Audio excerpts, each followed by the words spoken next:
اللهم صل على محمد وعلى آل محمد كما صليت على إبراهيم وعلى آل إبراهيم إنك حميد مجيد. اللهم بارك على محمد وعلى آل محمد كما باركت على إبراهيم وعلى آل إبراهيم إنك حميد مجيد. دنیا کا پہلا تحریری دستور، مسلمانوں کی پہلی باقاعدہ مملکت مدینہ منورہ میں قائم ہوئی۔ رسول اللہ صلی اللہ علیہ وسلم کی مدینہ ہجرت کے ساتھ ہی اس مملکت کی داغ بیل ڈال دی گئی۔ رسول کریم نے اس کے انتظام و انصرام کی طرف باقاعدہ توجہ دی۔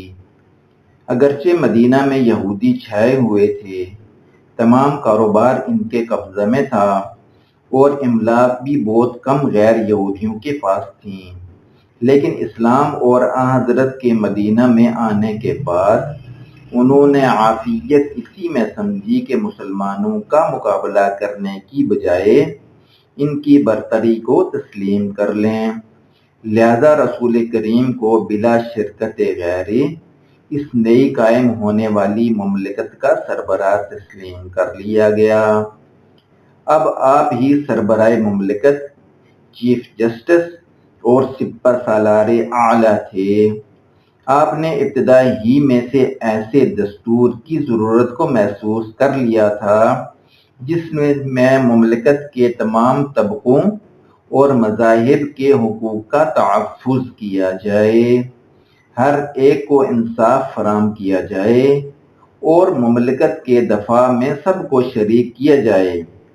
لہذا مختلف گروہوں کی مشاورت سے ایک دستور ترتیب دیا گیا جس کے 53 آرٹیکلز تھے، جو کسی بھی طرح آج کے دساتیر یا اقوام متحدہ کے انسانی حقوق کے چارٹر سے کم نہیں، بلکہ ان سے 2 قدم آگے ہی تھا، اور بلا شبہ یہ دنیا کا پہلا تحریری دستور تھا۔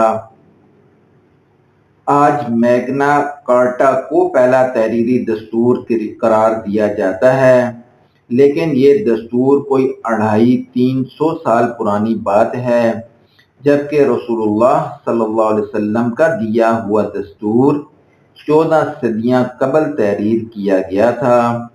اس دستور میں سیاسی، سماجی، اقتصادی، مذہبی بلکہ ہر قسم کے حقوق کا تحفظ کیا گیا۔ اللہ تعالیٰ کے اقتدار اعلیٰ اور اس کے نبی کی حاکمیت کو تسلیم کیا گیا۔ اس دستور کو یہاں عنوان دیا جاتا ہے تاکہ قارئین اس کے بارے میں صحیح طور پر جان سکیں، کیونکہ یہی وہ دستور ہے جس میں مختلف مذاہب، قبیلوں، گروہوں اور جماعتوں کو انسانیت کے بہترین مقاصد اور ان کے فروغ کے لیے متحد کر دیا گیا اور ایک باقاعدہ نظام قائم کیا گیا جس کی مثال نہیں ملتی۔ دستور ابن ہشام کی سیرت النبی سے لیا گیا ہے، جنہوں نے اسے ابن اسحاق کے حوالے سے دیا ہے۔ متن درج ذیل ہے۔ شروع اللہ کے نام سے جو بے حد مہربان اور نہایت رحم کرنے والا ہے۔ یہ نوشتہ یا دستاویز ہے محمد صلی اللہ علیہ وآلہ وسلم کی طرف سے، جو نبی ہیں، قریش اور اہل یثرب میں سے ایمانداروں اور اطاعت گزاروں، نیز ان لوگوں کے درمیان جو ان کے تابع ہوں، ان کے ساتھ شامل ہو جائیں اور ان کے ہمراہ جہاد میں حصہ لیں۔ نمبر 1، دوسرے لوگوں کے بالمقابل وہ ایک سیاسی وحدت ہوں گے۔ نمبر 2، قریش کے مہاجر قبل اسلام کے دستور کے مطابق خون بہا ادا کریں گے اور اپنے اسیروں کا فدیہ ادا کریں گے تاکہ ایمانداروں کا برتاؤ باہمی نیکی اور انصاف کا ہو۔ نمبر 3، اور بنی عوف کے لوگ اپنے دستور کے مطابق خون بہا ادا کریں گے اور ہر گروہ اپنے اسیروں کو خود فدیہ دے کر چھڑائے گا تاکہ ایمانداروں کا برتاؤ باہم نیکی اور انصاف کا ہو۔ نمبر 4، اور بنی حارث اپنے دستور کے مطابق خون بہا ادا کریں گے اور ہر گروہ اپنے اسیروں کو فدیہ دے کر چھڑائے گا تاکہ ایمانداروں کا برتاؤ باہمی نیکی اور انصاف کا ہو۔ نمبر 5، اور بنی سعدہ اپنے دستور کے مطابق خون بہا ادا کریں گے اور ہر گروہ اپنے قیدی خود فدیہ دے کر چھڑائے گا تاکہ ایمانداروں کا برتاؤ باہمی نیکی اور انصاف کا ہو۔ نمبر 6، اور بنی جشم اپنے دستور کے مطابق خون بہا ادا کریں گے اور ہر گروہ اپنے قیدی خود فدیہ دے کر چھڑائے گا تاکہ ایمانداروں کا برتاؤ باہمی نیکی اور انصاف کا ہو۔ نمبر 7، اور بنی نجار اپنے دستور کے مطابق خون بہا ادا کریں گے اور ہر گروہ اپنے قیدی خود فدیہ دے کر چھڑائے گا تاکہ ایمانداروں کا برتاؤ باہم نیکی اور انصاف کا ہو۔ نمبر 8، اور بنی عمرو بن عوف اپنے دستور کے مطابق خون بہا ادا کریں گے اور ہر گروہ اپنے قیدی خود فدیہ دے کر چھڑائے گا تاکہ ایمانداروں کا برتاؤ باہم نیکی اور انصاف کا ہو۔ نمبر 9، اور بنی البنیت اپنے دستور کے مطابق خون بہا ادا کریں گے اور ہر گروہ اپنے قیدی خود فدیہ دے کر چھڑائے گا تاکہ ایمانداروں کا برتاؤ باہم نیکی اور انصاف کا ہو۔ نمبر 10، اور بنی اوس اپنے دستور کے مطابق خون بہا ادا کریں گے اور ہر گروہ اپنے قیدی خود فدیہ دے کر چھڑائے گا تاکہ ایمانداروں کا برتاؤ باہم نیکی اور انصاف کا ہو۔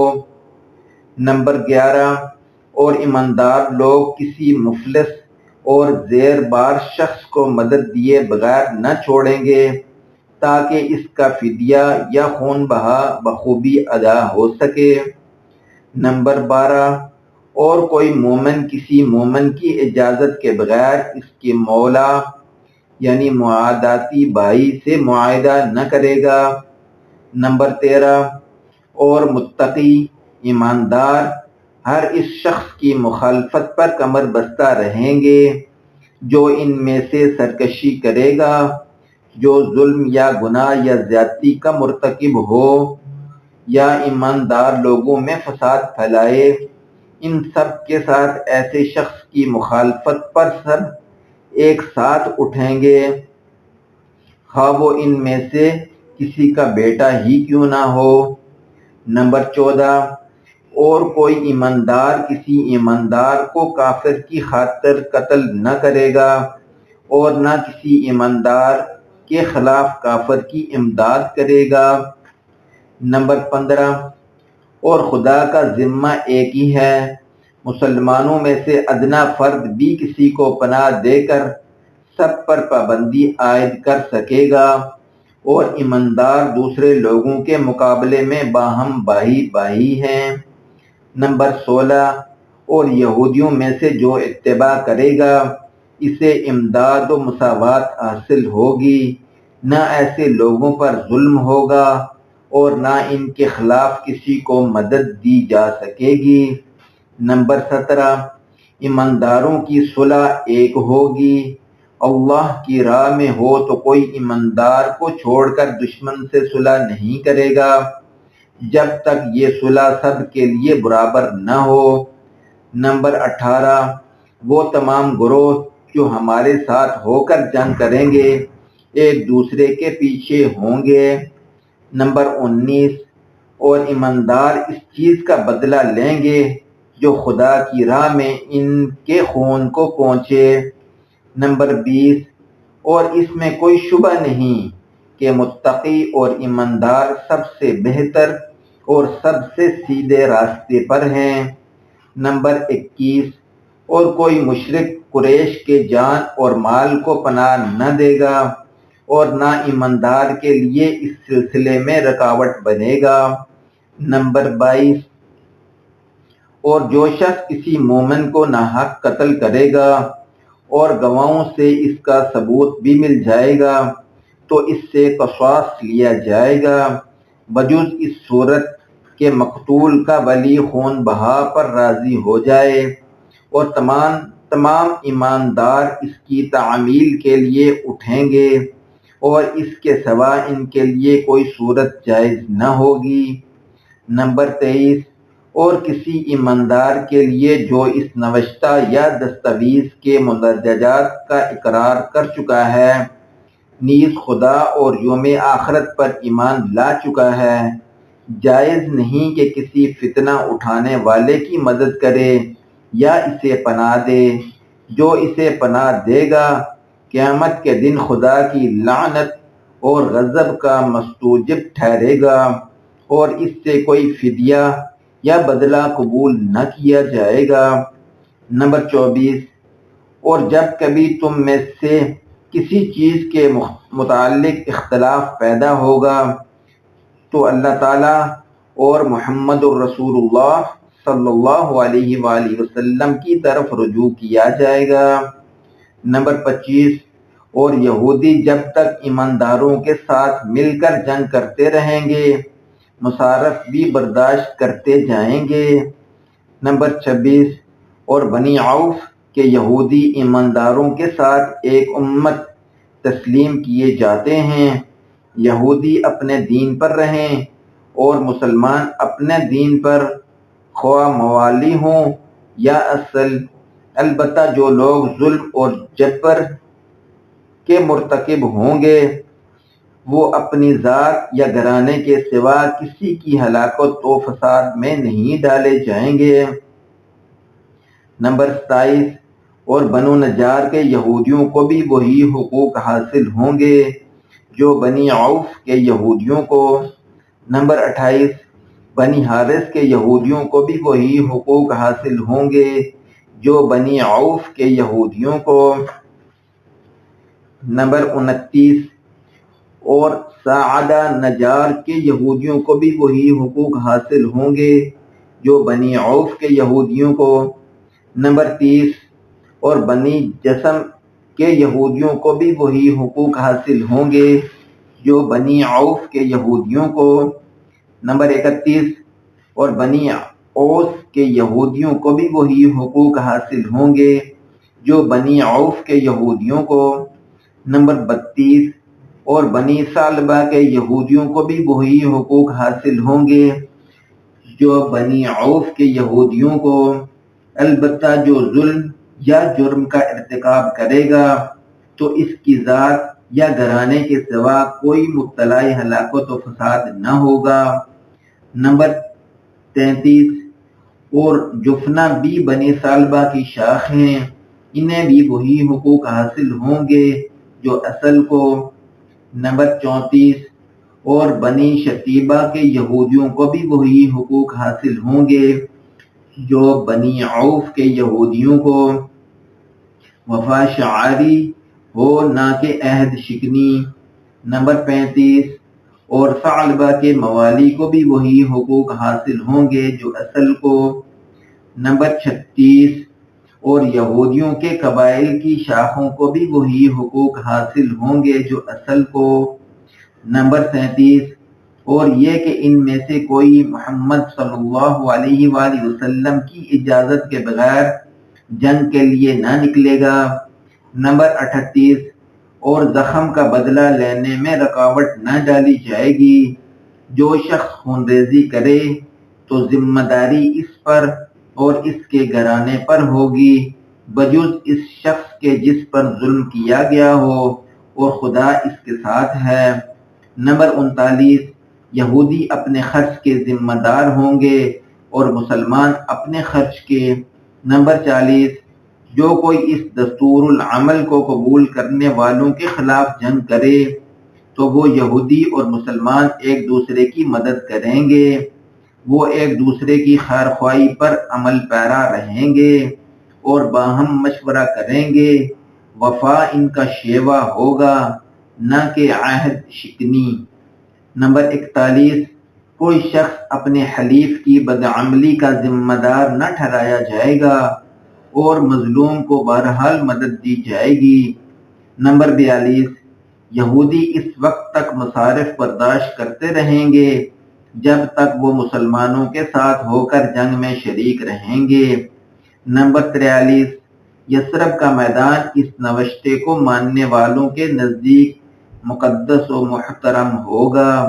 نمبر 44، پناہ گزین سے ویسا ہی برتاؤ ہوگا جیسا کہ اصل شخص پناہ دہندہ سے ہو رہا ہو، نہ اسے کوئی نقصان پہنچایا جائے اور نہ وہ کسی جرم کا مرتکب ہوگا۔